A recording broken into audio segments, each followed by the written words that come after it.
This has been a can of worm that nobody has wanted to take the lid off. We've seen the same problems, we've seen the same issues, and this has been since endoscopy started, and we're talking 30, 40 years ago. Everybody's known the issues related to cross-contamination, patient infections, etc. And that's really what's driven the improvements in the ability to clean and disinfect endoscopes. The disinfection and the sterilization is the easiest part. The most difficult part is having a device that is in a condition to be able to be reprocessed. And that's fundamentally where the problem lays, that we do not know the internal condition of that endoscope. From the basement to the boardroom, from ideas to innovation, you are listening to the Beyond Clean podcast, the central nexus for the people, processes, and products that are pushing the sterile processing industry forward. Each week, you will encounter diverse perspectives from subject matter experts across the country and around the globe. Frontline technicians, CEOs, engineers, and entrepreneurs, with a common goal to help you fight dirty every instrument, every time. Whether you are tuning in for education or inspiration, we are glad you are here. Now, turn on those washers and turn up the volume. It's time to go beyond clean.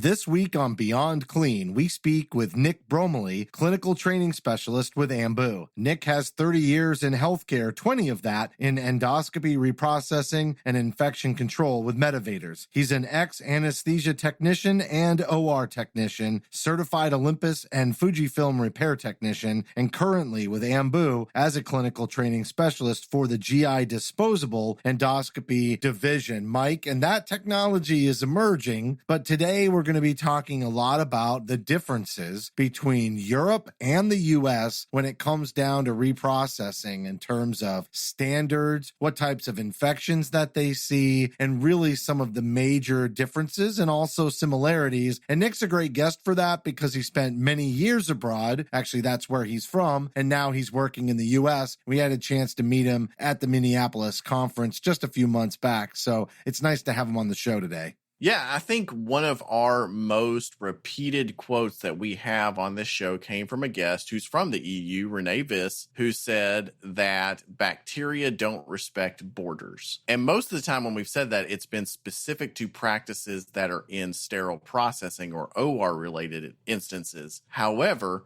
we haven't really talked about flexible endoscope reprocessing and how that plays out in US versus EU standards. So I'm very interested to see how this plays out. You're listening to Beyond Clean, the global voice of sterile processing. Joining us now is Nick Bromiley, clinical training specialist at Ambu. And Nick, we had a chance to meet briefly at the last live conference that Beyond Clean was able to put on in our partnership with CCI back in the very early days of March in Minneapolis, which I know you call home. Really excited to have you come on the show and talk to us today about a good amount of experience that you've had in the industry, which is flexible scopes and the differences between US and UK or EU standards. So thanks for coming on. Pleasure to meet you guys.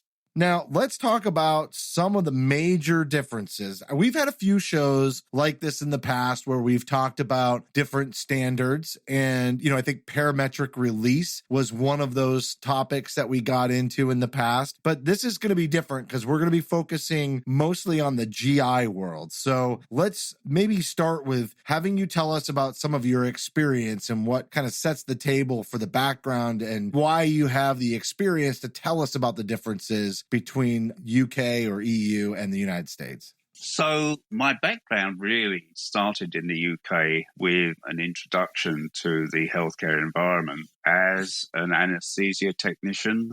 And then following that as an OR tech, it led me into one of the first dedicated GI suites that was formed in the UK. And this is before the days of submersible endoscopes. So we were still only reprocessing the insertion tube of the scope. because the fact of the design of the scope wouldn't allow us to do anything else. So that's really where my passion for GI reprocessing started. I then worked for a little while for Olympus. I did some work with Fujifilm as well, and became a factory-trained technician for both those companies. So I know the ins and outs of the scopes to a very great extent. I then worked for a company called ESL, who became the first distributorship for endoscope reprocessors in the UK. The reprocessing company was called Medivators, and it was based here in Minnesota, and very quickly got involved in the automated endoscope reprocessing business. The transition really to the US was that the UK and the European market was perhaps 2 to 2.5 years ahead of the US market. And Medivators asked me to move over to the US and provide some international expertise on endoscope reprocessor design. So that's basically why I'm here. Excellent. Well, we're looking forward to diving into it. And I want to start maybe a little more high level, but what are the major differences between EU and US standards around GI and reprocessing? So I think right off the bat, the biggest difference is the FDA. The FDA obviously influences everything that goes on here in the US, but outside of the US, it bears no relevance at all. Some countries are a little bit more interested than others, but basically FDA 510K approval for medical devices is meaningless anywhere else in the world. Canada takes some notice of following FDA recommendations, but that's about it. So the issue with Europe basically is that the UK started the whole process of regulations for endoscope reprocessing and endoscope reprocessor design with the publication of HTM 2030. HTM stands for Health Technical Memorandum, and that was published in 1995. And really that became the basis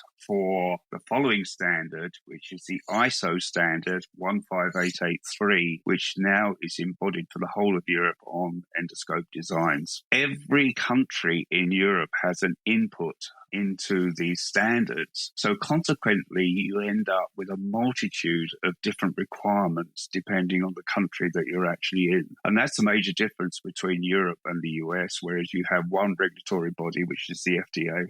So that's really interesting. And like Justin said, we've talked to a number of guests who are coming from the EU, and it does seem like there is a pretty significant difference in just the way that the standards themselves are developed. And so you've already mentioned that the FDA is a pretty major differentiator there, especially with the 510K forms that are required for market submission. And, you know, I think kind of the golden rule outside of the FDA is probably the, AAMI standards. And so walk me through how are standards developed in the EU then? With great difficulty. The problem with Europe is that although you have the overriding standard, 15883, and this is the regulation that everybody must design and build automated endoscope reprocessors to, each of the countries that participate in the ISO standards have their own annex with respect to the original standard. So if I, as an individual, built an endoscope reprocessor in the UK and I followed the UK recommendation for the design, I actually couldn't sell that machine to anybody in France because they have a different requirement. Same if I built it in France and tried to sell it into Germany. They would have a different requirement. And so you end up with these multitudes of different design requirements, even though they're all following the same standard. And it becomes incredibly difficult for a manufacturer outside of Europe to understand the regulations and actually meet those requirements. And just for example, if we talk about soil that are used to test the efficacy of cleaning, we have 5 different soils in Europe, UK, Germany, Netherlands, France, and Austria. And every one of these countries requires a different level of soil and different ingredients to make up that soil that your AER has to clean. So it's almost impossible to design a machine that's going to work everywhere in Europe. So I feel like the general consensus, I'm coming at this from the standpoint of obviously the US because that's where I've lived. And it seems like very frequently we look over at the EU like they're ahead of us. And yet, as you're describing this sounds like a slower moving bureaucracy with so many different competing voices. Whereas in the US, you have one voice that seems to matter more than any others. So what's the perception from the EU side? Do they see themselves as behind or ahead, or how do they perceive that on that side? I think that's a very true perspective that you have. The problem is with American companies who are trying to export medical devices into Europe. It takes them such a long time to get through the FDA approval. So if you follow the design process, let's say year one, you come up with a concept for a medical device. Let's say it's an AER. You take 2 years to develop it. You take another year to submit it to the FDA. You take another year for the approval. That's 4 years. Europe is about 2 years ahead of where the US is in terms of their requirement. So by the time that you get this device ready to sell into Europe, it's 2 to 3 years obsolescent before it even gets there. The other difficulty is that even if you do get a US-based device into Europe, getting the Americans to make any changes or modifications to that equipment to fulfill the local requirements is absolutely impossible. And that's due to the fact that once you have the FDA approval, it's very difficult to make any changes. So they would almost have to put out a completely new design to be able to have that flexibility. Yes. I think basically there is another way around this, is that if you're going to be a US company, you need to design and build devices outside of the FDA requirement, primarily for Europe, and keep the FDA requirements for your home market and, where you've got your finger on the pulse. For most companies, one of the answers to that problem has been to actually acquire manufacturing organizations in the country of your choice that actually have a sales force and they have an approved piece of equipment that you can sell directly into that market. That's another way around the problem. Oh, yeah. There's always a loophole, right? There's always a way. So that's neat. All right. So let's talk a little bit about outbreaks now. We're going to shift the conversation from standards a little bit and move into the fact that Americans, we'll just say that, Americans are more familiar with outbreaks that are associated with duodenoscopes and VRE. But I guess what we want to know is, have there been different outbreaks in the EU than there have been in the US? Are you seeing the same issues? Like, how's that playing out? No, I think that the anatomy of human beings is the same globally. The endoscopes are the same globally. The reprocessing requirements are the same globally. And the issues are the same globally. So to answer your question, no, we've seen, I say I'm here in the US, I'm not in Europe anymore. But I know that Europe has seen the same issues as we've seen here in the US. So what do you think is, if the issues are the same and the devices are similar, but the standards are different, like, what is the big difference between the two in terms of what justifies the standards if the issues are the same, et cetera? Do you see what I mean? Like, if the science is the same and the issues are the same, then why are the standards different, I guess, is the best way to ask that. I have no clue at all. I think a lot of it has to do with ego. I think that you'll find that each of these countries have their own opinion on what is best practice and what should be done for the good of the patient. And that differs depending on who you talk to. I mean, we know here in the US that we have umpteen different experts, all who have an opinion on the best way to reprocess endoscopes or on the infection prevention side of things. And they all have a different opinion. Unfortunately, in Europe, each of those different opinions comes from a different country that has a voice in how the whole regulatory structure is put together. And I think that's where the problem is. Interesting. So, like, one of the big debates, as you know, in the U.S. is about whether or not to sterilize scopes versus doing high-level disinfection like we've seen in the past, except then we're having these issues. And so there's a big conversation around that. And there's a very common and accurate statement that everybody makes in reprocessing reprocessing. If it's not clean, it can't be sterile. But at the same time, when you talk about the FDA, it really shouldn't be able to hit the market unless it can be effectively cleaned. And that's why we see anytime there is an issue, there's a lot of liability that is dancing around the concept of instructions for use. Did you follow the instructions for use? How does that play out in the EU in a similar setting? I don't think there's any differences between wherever globally you're reprocessing an endoscope. You still have the IFUs, you still have the local regulations, you still have society guidelines to follow. And I think everybody follows them to the best of their ability. Certainly nobody gets up in the morning saying, I'm going to kill 2 or 3 patients today just because I feel like, not cleaning an endoscope properly. That's certainly not the attitude. I think in reality, the whole of the system is flawed. The cards are stacked against successful reprocessing, and irrespective of how much you adhere to, you follow your meticulous cleaning, every step is done in the correct order at the correct time, and it's all recorded. If the odds are stacked against you to be successful, then it's never going to work. And as for the regulatory position of, well, let's sterilize them. If you can't clean them to disinfect them, you can't clean them to sterilize them. To put it bluntly, a polished turd is still a turd. I guarantee you that's the first time that's been used on this podcast. That's great. I love it. It's true, though. And, Mike, you'll probably want to jump in on this part of the conversation. But, to us, too, it has a lot to do with where are the resources being placed. And I would bet that also has something to do with the differences in the United States from the EU. Is just follow the money trail, right? Who's developing what products? What seat do they have in helping guide and inform regulation? And that, I think, probably has a little bit to do with it. I think we could all agree on that. But at the same time, when we talk about resources on this show, we're typically talking about resources in terms of technology advancements. We're talking about training. We're talking about education, which is almost the same as training, but not quite. And we're talking about pay scale. And that we feel like if we invest into those areas, then maybe these things will go away. What's your hunch on that?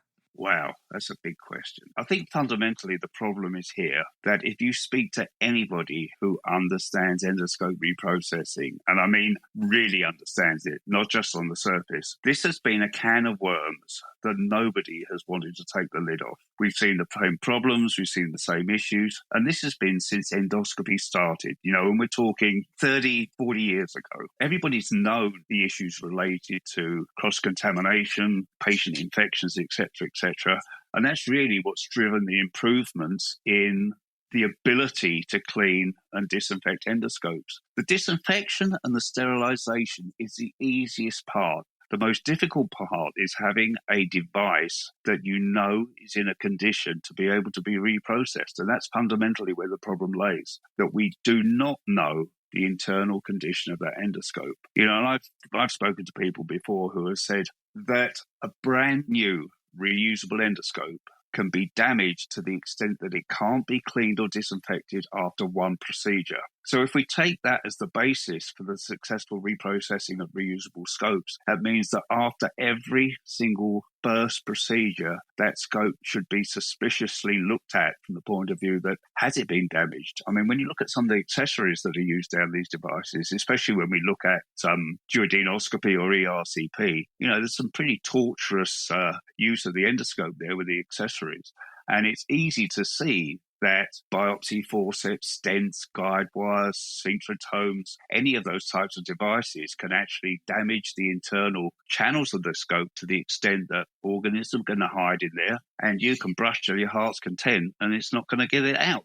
What you're saying is so critical because as you're talking, I'm thinking about a research study that was done by Corey Ofsted's group in which, and it was just a survey of, what the experience of cleaning an endoscope is like. And probably the piece that jumped out to me the most in that whole study was that over 70% of reprocessing technicians feel pressure to rush when it comes to reprocessing flexible endoscopes. And we've talked about with multiple guests before what that pressure and stress does to the error rate whenever it comes up to, how frequently you're going to make errors in a reprocessing cycle. And if you add stress into that mix, that error rate goes up significantly. And then for, like you're saying, there could be pieces that go into this that make it essentially uncleanable in the first place. So you've got stress, you've got pressure to rush, and you've got pieces that really are just completely out of the control of the reprocessing technicians. And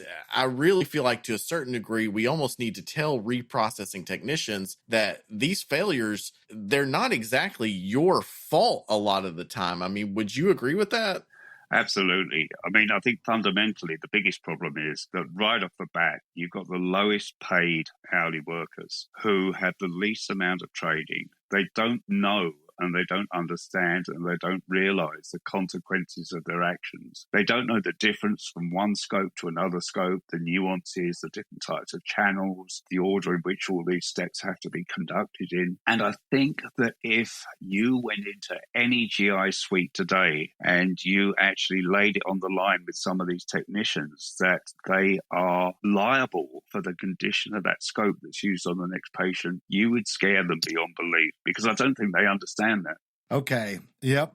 We could talk about this probably on 5 more episodes. I mean, whenever you're getting at the heart or fundamental flaws and issues with systems, we can just go all over the place with this. But here's something. Let's talk about how they want to address this, because the main topics right now are around sterilizing scopes, which is where I was going with, if it's not clean, it can't be sterile. But I want to go into that conversation, but in this setting of comparing and contrasting the US with going over the pond to Europe. Is there an effort in Europe at the same time that we're seeing it in the US to say maybe we should be sterilizing these scopes? So I think that there's several aspects to that question. One is, do we actually need sterilization? And the short answer is no, we don't. If you can clean the scopes correctly, we know that high-level disinfection absolutely kills all of the organisms that we're concerned about. Maybe there's a few spores that will slip through a high-level disinfection process, but in normal reprocessing terms, we're not too concerned about spores. I think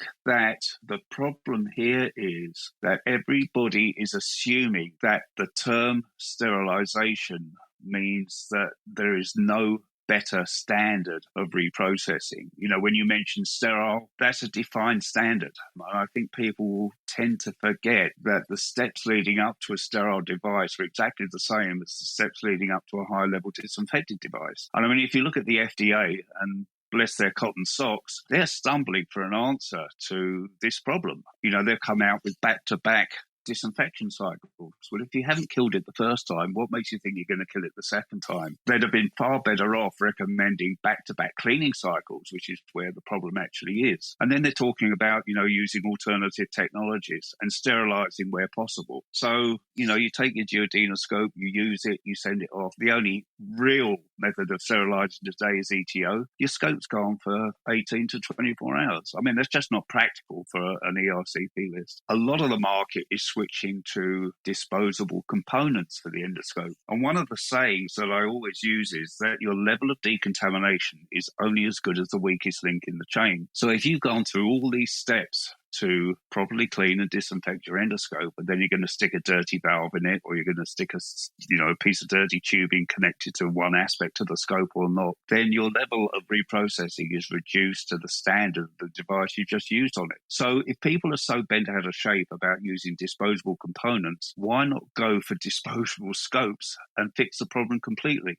Well, you read our minds. That's exactly where we were going. One option is to status quo, focus on cleaning. Another option was to sterilize. And I really like the point that you made about sterilizing it twice doesn't solve the problem. If you were going to do one of the steps in the reprocessing a second time, you should do manual cleaning again, or even automated. But you should do the cleaning process twice. But the third option that has been emerging, and I think one of the biggest challenges to single-use devices has really been the the cost to it more than anything. And then I would say probably secondary, although still important, would be like the green factor. So can you talk about how that's all playing out as this single-use market for flexible scopes? I know bronchoscopes have been out for a little while, but the development to just continue growing that market, there's an investment being made and it's gaining some traction. So how do they reconcile the finances and the green aspects?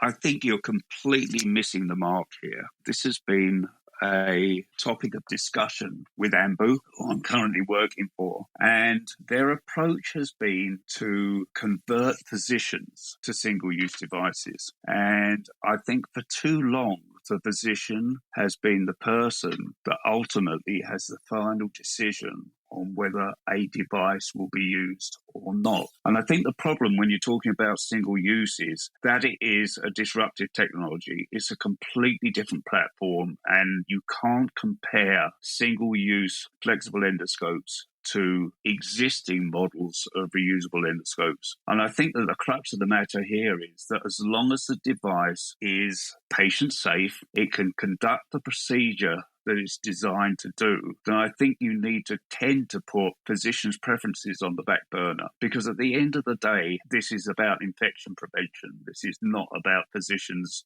preferences on color or whether it's got aluminum wheels or, whether it's got a blower under the hood or whatever it is. This comes down to what is safest for the patient. And I think that's the way that single use needs to be led. I think we need to demonstrate that every single endoscopic procedure has the risk of a patient infection. And whether it's from the devices that are used down it, whether it's down to poor reprocessing, whether it's down to the procedure, at the end of the day, you cannot guarantee that a reusable device is effectively reprocessed and patient safe. And that's the one thing that you can do with the disposable scope. Now, Nick, I'm coming at this from the perspective of a sterile processing technician because that's my background. And very frequently, anytime somebody came to my department and said, hey, we're going to take this device out of your hands and we're going to move to single use or disposable, I would almost take it personally because the idea is that, you're saying I'm not good enough at my job. So how do you kind of address those technicians and say, listen, this is not about your abilities necessarily? So I have the greatest respect for the people in the healthcare setting who are hidden behind the curtains, and they're doing a phenomenal job day in, day out, without the recognition that they justly deserve. The problem with GI reprocessing is that the cards are stacked against you from the start. And it doesn't matter whether you follow every single step of the IFUs to perfection, whether you record all the steps that you've done. And let's face it, if it's not recorded, it never happened. And there are so many steps to reprocessing a scope successfully. And the one thing that you don't have any control over is the condition of the scope. So, as I said earlier, if a scope is damaged after the first procedure, every subsequent reprocessing cycle is potentially flawed. And, these people just don't understand that they don't have a chance of succeeding at all, not with the current methods of reprocessing. And it doesn't matter how much money you throw at it, how much training you give the reprocessing techs, how many more cleaning brushes you have or AERs you have. If the scope is damaged, the scope is damaged. And basically you're screwed. Nick, I got to tell you, this is a great interview. I have a feeling that we're going to be having you on a future episode again in another season. Really glad you reached out to me to talk about the opportunity to speak on the show. And I'm really, really happy that we did this. And I think that many of the technicians will gain a new perspective out there around reprocessing and the challenges. So thank you very much for coming on. You are absolutely more than welcome. And if you'd like to do something else in the future, please reach out. That was Nick Bromiley, clinical training specialist at Ambu. And Mike, what an interesting episode. I know we've talked a lot about reprocessing, and when you talk about complex medical devices, you're always talking about flexible scopes, and flexible scopes has been in the news. It was the number one talked about infection situation until recently, but it's not going away. It's still there. And Nick really brought a unique perspective between Europe and the US, although outside of standards and guidelines, not a lot of differences there. Yeah, and I was really interested to hear his perspective on this, on US versus EU standards, because, like you said, this has been one of the biggest areas of focus for the US, and yet I kind of feel like not much has changed. So I really wanted to hear what was going on the other side as well. Yeah, and really his perspectives on the role of sterile processing and GI technicians that are reprocessing these instruments and just the position that they're in. It was a breath of fresh air to hear somebody say that in such an eloquent way. Yeah, and that really is a critical piece that we needed to hear said from an expert, was that, we can't simply just do it better in some cases. This really is a situation where the cards are stacked against the reprocessing technicians, and it really may not be their fault that, some of these devices aren't getting clean. Now, that may not be the case in every situation, but there are plenty, I think, where the reprocessing technicians really are doing their best, and it's still just isn't working out, and they need to be told this isn't your fault. All right, well, that's going to do it for this week's show. As a reminder, you can help support Beyond Clean by subscribing on iTunes, Stitcher, Google Play, and Spotify. We'd certainly appreciate a rating and a review because your feedback is important to the show. And if you have any topics that you'd like us to cover on a future episode, just send an email to info@beyondclean.net. On behalf of Mike and myself, thank you for listening to this week's episode of Beyond Clean.